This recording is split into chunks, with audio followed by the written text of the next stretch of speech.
ಮೆರೆನಾಲ್ ಪ್ರೌಢಶಾಲೆ ಬಾರ್ಕೂರು ಇದರ ಪ್ರಾರಂಭದಲ್ಲಿದ್ದದ್ದು ಮೆರೆನಾಲ್ girls high school. ಅನಂತರದಲ್ಲಿ ಅದು ಸಹ ಶಿಕ್ಷಣ ಪದ್ಧತಿಯ ಮೆರೆನಾಲ್ ಪ್ರೌಢಶಾಲೆಯಾಗಿ ರೂಪುಗೊಂಡಾಗ ಮೊದಲ ಬ್ಯಾಚಿನ ವಿದ್ಯಾರ್ಥಿಗಳನ್ನು ನಾವು ಗುರುತಿಸ್ಕೊಳ್ಳೋದು ಒಬ್ಬರು ಕಿಶೋರ್ ಗಾನ್ಸಾಲಿಸ್ ಮತ್ತು ಇನ್ನೊಬ್ಬರು ಡಾಲ್ಫಿ ಅಣ್ಣ. ನಾನು 1985ರಲ್ಲಿ ಪ್ರಾಥಮಿಕ ಶಾಲೆಯನ್ನು ಮುಗಿಸಿ ಮೆರೆನಾಲ್ ಪ್ರೌಢಶಾಲೆ ಬಂದಾಗ ಆವಾಗಲೂ ಎಲ್ಲರ ಪಾಲಿಗೆ ಡಾಲ್ಫಿ ಅಣ್ಣ. ಇವತ್ತು 60 ವರ್ಷ ತನ್ನ ಸೇವೆಯನ್ನು ಮುಗಿಸಿ ವಿದ್ಯಾರ್ಥಿಗಳೊಂದಿಗೆ ಮನೆಗೆ ಬಂದಾಗಲೂ ನಮ್ಮ ಡಾಲ್ಫಿ ಅಣ್ಣನೇ ಆಗಿದ್ದಾರೆ. ಬದುಕಿ ಅನ್ನುವಂಥದ್ದು ಹರಿಯುವ ನೀರಿರುವಂಥದ್ದು. ಆ ರೀತಿಯಲ್ಲಿ ನಾವು ಸಾಗ್ತಾ ಇದ್ದೇವೆ. ಸರ್ಕಾರಿ ಸೇವೆ ಎನ್ನುವಂಥದ್ದು ನಿವೃತ್ತಿ, ವರ್ಗಾವಣೆ ಇದೆಲ್ಲ ಒಂದು ಪ್ರಕ್ರಿಯೆಗಳು. 60 ವರ್ಷದ ಸಾರ್ಥಕ ಜೀವನದ ಈ ಒಂದು ಸಂದರ್ಭದಲ್ಲಿ ಡಾಲ್ಫಿ ಅಣ್ಣನನ್ನು ಅಭಿನಂದಿಸಲಿಕ್ಕೆ ತುಂಬ ಸಂತೋಷ ಪಡ್ತಾ ಇದ್ದೇವೆ. 2016ರಲ್ಲಿ ಈ ಸಂಸ್ಥೆಗೆ ಸುವರ್ಣ ಮಹೋತ್ಸವ ಬಂದಾಗ ಒಂದು ಸಮಿತಿ ರಚನೆ ಮಾಡಬೇಕಂತ ಡಾಲ್ಫಿ ಅಣ್ಣ ಎಲ್ಲರ ಮನೆಗೆ ಬಂದು ಕಾಗದ ಕೊಟ್ಟರು. ನಮ್ಮ ಮನೇಲಿ ನಾವು 4 ಜನ ಓಲ್ಡ್ ಸ್ಟೂಡೆಂಟ್ಗಳಿದ್ದಿತ್ತು. 4 ಜನ ಇದ್ದರೂ ಯಾರು ಕೂಡ ಬಂದವರು ಯಾರಿಲ್ಲ. ನಾನು ಬಂದದಕ್ಕೆ ಒಂದು ಸೈನ್ ಹಾಕಿ ಹೋಗುವ ಅಂತ ಹೇಳ್ಕೊಂಡು ಹೋದೆ. ಈ ಮನುಷ್ಯ ಹೋದ ಕೂಡಲೇ 2 ಬಿಸ್ಕುಟ್ ಅಂಬಡೆ ಕೊಟ್ಟರು. ಬಿಸ್ಕುಟ್ ಅಂಬಡೆ ಕೊಟ್ಟರ ಮೇಲೆ ಸೀದಾ ಬಂದರೆ ಯಾರು ನೋಡಿದವ್ರ ಕಡೆಗೆ ಈ ಮನುಷ್ಯ ಚಾ ಕೊಡೋಕೆ ಮಾತ್ರ ಬಂದದ್ದಕ್ಕಂತ ಇವನು ಸತ್ತು ಹೋದ ಅಂತ ಹೇಳ್ಕೊಂಡು ಹೋಗಿ ಕೂತ್ಕೊಂಡೆ. ಈ ಮನುಷ್ಯ ಮೊದಲೇ ಒಂದು ಗಾಳ ಹಾಕಿ ಇಟ್ಕೊಂಡಿದ್ದೆ ನನ್ನ ಬಗ್ಗೆ. ಸಮಿತಿಗೆ ಅಧ್ಯಕ್ಷರು ಯಾರು ಕೇಳಾಗ ನಾನು ಹಿರಿಯರಾದ ಪಾಯಸರಿದ್ದಿದ್ರು, ಪಾಯಸರು ಆಗ್ಬೋದು ಅಂತ ಹೇಳ್ಕೊಂಡು ನಮ್ಮದೆಲ್ಲ ಆಲೋಚನೆ ಇದ್ದಿತ್ತು. ಪಾಯಸರು ಹೇಳಿದ್ರೆ ನಾವು ಈಗ 50 ದಾಟಿ ಆಗಿದೆ, ನೀವೆಲ್ಲ ಮುಂದೆ ಬನ್ನಿ ಅಂತ ಹೇಳ್ಕೊಂಡು ಈ ಡಾಲ್ಫಿ ಅಣ್ಣ ನನ್ನ ಕೈ ತೋರಿಸಿ ನೀವೊಂದು ಆಗಿ ಬಿಡಿ ಅಂತ ಹೇಳ್ಕೊಂಡು ಆಗಾಗ ಕೂತ್ಕೊಂಡವರೆಲ್ಲ ಕೈ ತಟ್ಟಿ ಬಿಟ್ಟರು. ಅನಿವಾರ್ಯವಾಗಿ ನನಗೆ ಆ ಒಂದು ಸಂದರ್ಭ ಬಂತು. ಈ ಹಿನ್ನೆಲೆಯಲ್ಲಿ ಈ ಶಾಲೆ 25ನೇ ವರ್ಷ ರಜತ ಮಹೋತ್ಸವ ಆಚರಿಸೋ ಸಂದರ್ಭದಲ್ಲೂ ಕೂಡ ಡಾಲ್ಫಿ ಅಣ್ಣ ಇದ್ದಿದ್ದರು. ಆವಾಗ ಪಾಯಸರ ಅಧ್ಯಕ್ಷರಾಗಿದ್ದರು, ನಮ್ಮ ಪಪ್ಪ ಚೂಡ ಮಾಸ್ಟ್ರು ಕಾರ್ಯದರ್ಶಿಯಾಗಿದ್ದರು. 2016ರಲ್ಲಿ 50ನೇ ವರ್ಷಕ್ಕೆ ಬಂದಾಗ ಆ ಒಂದು ಅವಕಾಶ ಎಲ್ಲರ ಸಹಕಾರ ನನಗೆ ಅವಕಾಶ ಮಾಡಿ ಬಂತು. ಆದರೆ ಸಂದರ್ಭ ಆವಾಗ ತುಂಬ ಯಾವ ರೀತಿಯಲ್ಲಿ ಇದ್ದಿತ್ತು ಅಂತ ಹೇಳಿದರೆ ಸಮಯ ಬಹಳ ಕಡಿಮೆ ಇದ್ದಿತ್ತು. 2016 ಏಪ್ರಿಲ್ 10ಕ್ಕೇನೋ ಒಂದು ಮೀಟಿಂಗ್ ಮಾಡಿತ್ತು. ಅನಂತರಲ್ಲಿ 18ನೇ ತಾರೀಕಿಗೆ ಮಾನ್ಯ ಆನಂದ್ ಕುಂದ್ರ ಬಂದರು, ಶಿಲಾನ್ಯಾಸ ನೆರವೇರಿಸಿ ಒಳ್ಳೆಯ ಒಂದು ಪ್ರಾರಂಭಿಕ ಮೊತ್ತವನ್ನು ಒದಗಿಸಿಕೊಟ್ರು. ಆ ದಿವಸ ಆಶೀರ್ವಚನ ಮಾಡಲಿಕ್ಕೆ ನಮ್ಮ ಅಂದಿನ ಫಾದರ್ ಆಗಿ ವಲಯಲ್ ಮೆಂಡವಂಸ ಬಂದಿದ್ದರು. ಅವರನ್ನು ತುಂಬ ಸ್ಮರಣೆ ಮಾಡ್ತೇನೆ. ಯಾಕಂತ ಹೇಳಿದರೆ ಆ ದಿನ ಅವರೊಂದು ಮಾತು ಹೇಳಿದರು, ಸುವರ್ಣ ಮಹೋತ್ಸವದ ಸಂಬಂಧ ಹಮ್ಮಿಕೊಂಡ ಎಲ್ಲ ಕಾರ್ಯಗಳು ಆವಾಗಲೇ ದಿನಾಂಕ ನಿಗದಿಯಾಗಿತ್ತು, ಡಿಸೆಂಬರ್ 7 ಅಂತ ಹೇಳ್ಕೊಂಡು.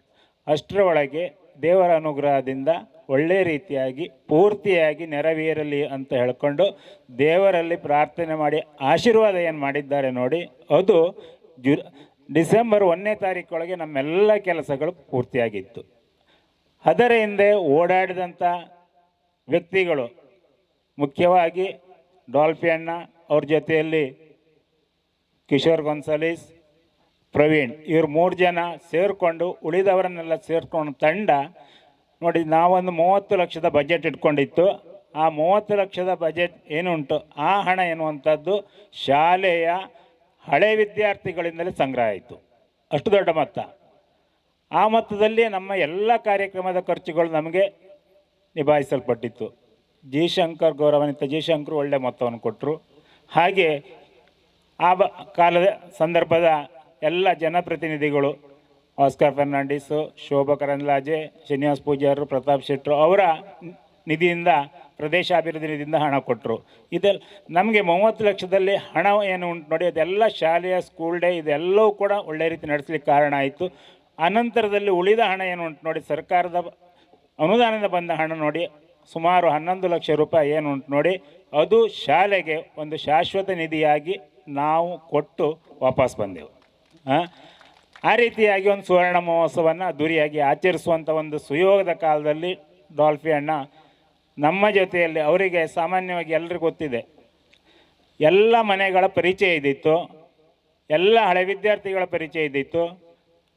ಅಲ್ಲಿ ಪ್ರಭ ಚಾನಲ್ ಅನ್ನುವಂಥದ್ದು ಪ್ರವೀಣ್ ಮತ್ತು ಕಿಶೋರ್ ಇದ್ದರು ಅವ್ರ ಸಂಪರ್ಕಕ್ಕೆ. ಅವರೆಲ್ಲರ ಸಹಕಾರದಿಂದ ಹಳೆ ವಿದ್ಯಾರ್ಥಿಗಳು ಮತ್ತು ದಾನಿಗಳ ಸಹದಿಂದ ಒಳ್ಳೆಯ ರೀತಿಯಲ್ಲಿ ಆ ಕಾರ್ಯಕ್ರಮ ಮಾಡಲಿಕ್ಕೆ ನಮ್ಗೆ ಸಾಧ್ಯ ಆಯಿತು ಅಂತ ಭಾಳ ಸಂತೋಷದಿಂದ ಹೇಳ್ತಾ ಇದ್ದೇನೆ. ಇದಲ್ಲದೆ ಮುಂದೆ ಡಾಲ್ಫಿ ಅಣ್ಣ ಈಗ 60ರ ಸಂಭ್ರಮದಲ್ಲಿದ್ದಾರೆ. 60ರ ಸಂಭ್ರಮ ಎನ್ನುವಂಥ ನಿವೃತ್ತಿ ಎನ್ನುವಂಥದ್ದು ನಾವು ಸಾಮಾನ್ಯವಾಗಿ ಒಂದು ಸಂಸ್ಥೆಯಲ್ಲಿ ಶಾಲೆ ಇರ್ಬೋದು, ಇದರಲ್ಲಿ ನಾವು ಮುಖ್ಯವಾಗಿ ಹೇಳುವಂಥದ್ದು ಶಾಲೆಯ ಸಂಚಾಲಕರು, ಮುಖ್ಯೋಪಾಧ್ಯಾಯರು, ಅಧ್ಯಾಪಕರು ಆ ಶಾಲೆಯಲ್ಲಿ ಸುದೀರ್ಘ ಸೇವೆ ಸಲ್ಲಿಸಿ ಆ ಶಾಲೆಗೆ ಒಂದು ದೊಡ್ಡ ಕೊಡುಗೆ ಕೊಡುವಂಥದ್ದು ಉಂಟು ಎಲ್ಲ ಕಡೆ. ಆದರೆ ನಮ್ಮ ಡಾಲ್ಫಿ ಅಣ್ಣ ಅವರ ಅಧ್ಯಾಪಕರಲ್ಲದಿದ್ದರೂ ಕೂಡ ನಾನ್ ಟೀಚಿಂಗ್ ಸ್ಟಾಫ್, ಶಿಕ್ಷಕೇತರ ಸಿಬ್ಬಂದಿ ಆಗಿ ಆ ಶಾಲೆಗೆ ಒಂದು ಮೆರುಗನ್ನು ಕೊಟ್ಟರು ನೋಡಿ. ಆ ಶಾಲೆನ ಆ ಹಂತಕ್ಕೆ ಬೆಳೆಸುವಂಥ ಪ್ರಯತ್ನ ಮಾಡಿದ್ರು ನೋಡಿ. ಅದಕ್ಕೆ ನಾವು ತಲೆಬಾಗಬೇಕು.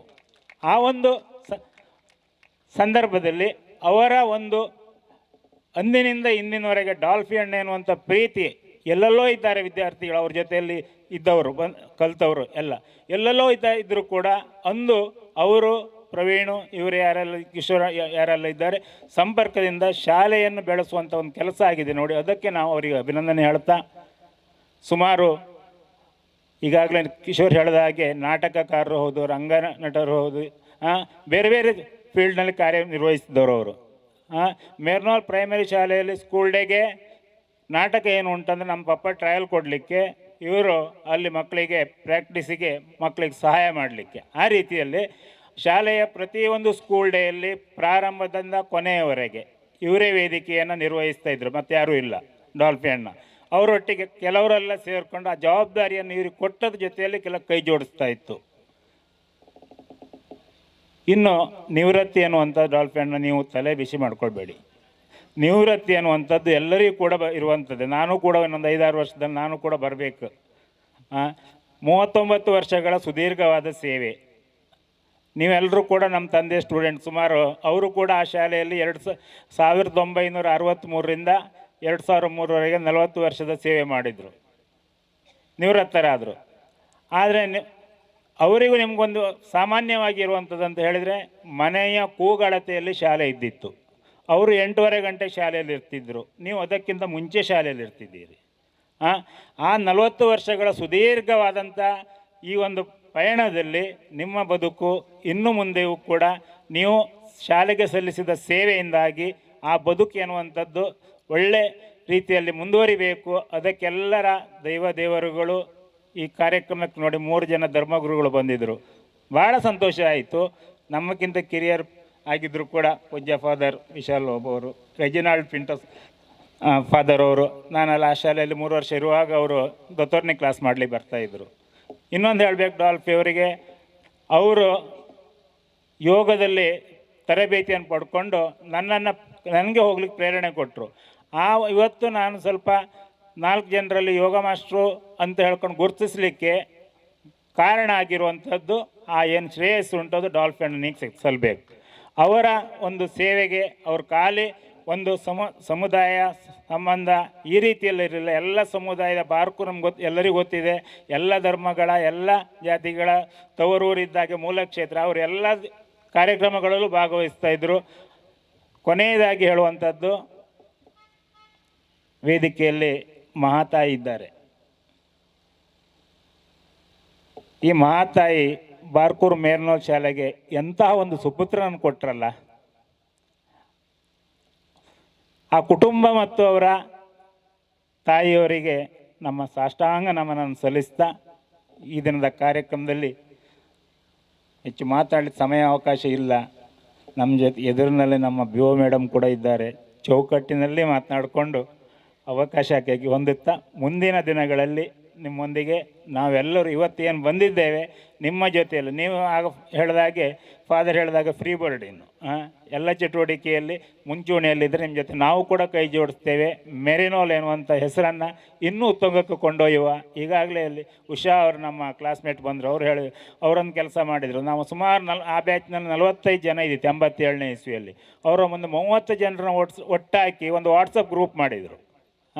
ಅದು ನಮಗೆಲ್ಲರಿಗೂ ಒಂದು ಸಂಪರ್ಕ ಮಾಡ್ಕೊಳ್ಳಿಕ್ಕೆ ಸಾಧ್ಯ ಆಯ್ತು. ಈಗ ಯಾರ್ಯಾರು ಎಲ್ಲೆಲ್ಲಿ ಏನೇನಾಗಿದ್ದೇವೆ ಅಂತ ಹೇಳ್ಕೊಂಡು ಅದೇ ರೀತಿಯಲ್ಲಿ ಮೇರ್ನೋ ಶಾಲೆಯ ಮುಂದಿನ ಆಗುಗಳಿಗೆ ನಿಮ್ಮೊಂದಿಗೆ ನಾವು ಯಾವಾಗಲೂ ಇರ್ತೇವೆ. ನೀವು ಯಾವತ್ತೂ ನೀವು ಹಾಕುವಂಥ ಹೆಜ್ಜೆ ನಿಮ್ಮ ಜೊತೆ ಕೈ ಜೋಡಿಸ್ತೇವೆ ಅಂತ ನಿಮಗೆ ದೇವರು ಸುಖ ಶಾಂತಿ ನೆಮ್ಮದು ಆರೋಗ್ಯವನ್ನು ಕೊಡಲಿ ಅಂತ ಹೇಳ್ತಾ ಅಮ್ಮನವರಿಗೆ ಕೂಡ ವಂದಿಸಿಕೊಳ್ತಾ ಅವಕಾಶಕ್ಕಾಗಿ ವಂದಿಸ್ತಾ ಇದ್ದೇನೆ.